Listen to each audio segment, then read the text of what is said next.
Shu kunlarda yurtimiz uzra kezayotgan Navro'z shukuhi barchaga bahoriy kayfiyat ulashmoqda. Navro'z umumxalq bayrami munosabati bilan joylarda turli madaniy ma'rifiy tadbirlar o'tkazilyapti. Bahoriy kayfiyat, ochiq dasturxon va ko'ngilochar dasturlar. Stomatologiya instituti talabalari va kafedra a'zolari Navro'z bayramini shunday iliq muhitda kutib oldi.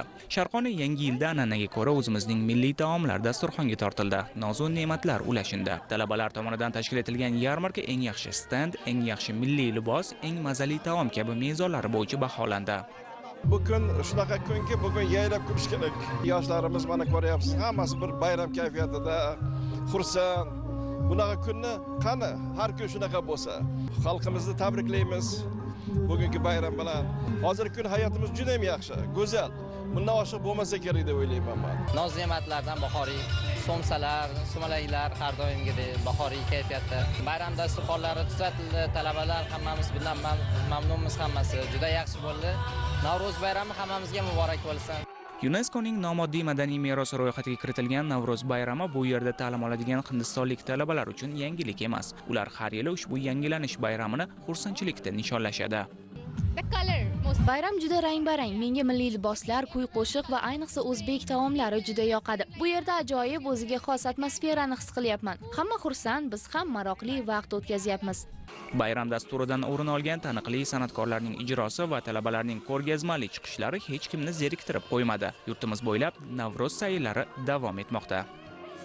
Kosonsoy tumanidagi 15-maktabgacha ta'lim tashkilotida tashkil etilgan Navro'z bayramida tadbir ishtirokchilari bayram uchun tuni bilan sumalak tayyorladilar. Uzoq yillar sohada mehnat qilgan onaxonlar, yosh tarbiyachilarni taklif etib katta bayram tadbirini o'tkazdilar. Bugun maktabgacha ta'lim tizimiga qaratilgan e'tibor bolajonlarni ilk qadam davlat dasturi doirasida olayotgan ta'lim-tarbiya jarayonlari yig'ilganlarga namoyish etildi.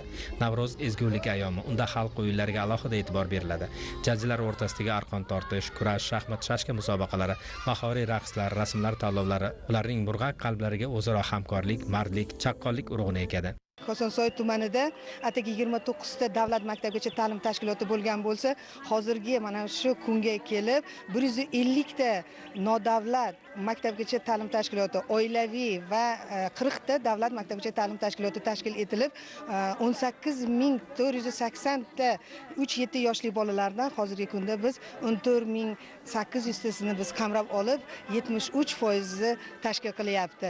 Navro'z ayyomida 15-sonli davlat maktabgacha ta'lim tashkilotida biz Navro'z bayramini sayl sifatida tashkil qildik va bolajonlarni nafaqat vatanni sevish, balki mana shu milliylikka urg'u berishni, qadriyatlarimizni sodiq tarbiyalashga biz ko'proq e'tiborni beryapmiz. Ta'lim jarayonlarida bolajonlarni milliy qadriyatlarimiz, an'analarimiz ruhida tarbiyalashga alohida e'tibor qaratilishi ularning har tomonlama komil insonlar sifatida shakllanishiga xizmat qiladi. Buni Navro'z tantanalarida quvnoq raqslarga tushayotgan jajjilarning harakatlari isbotlab turibdi.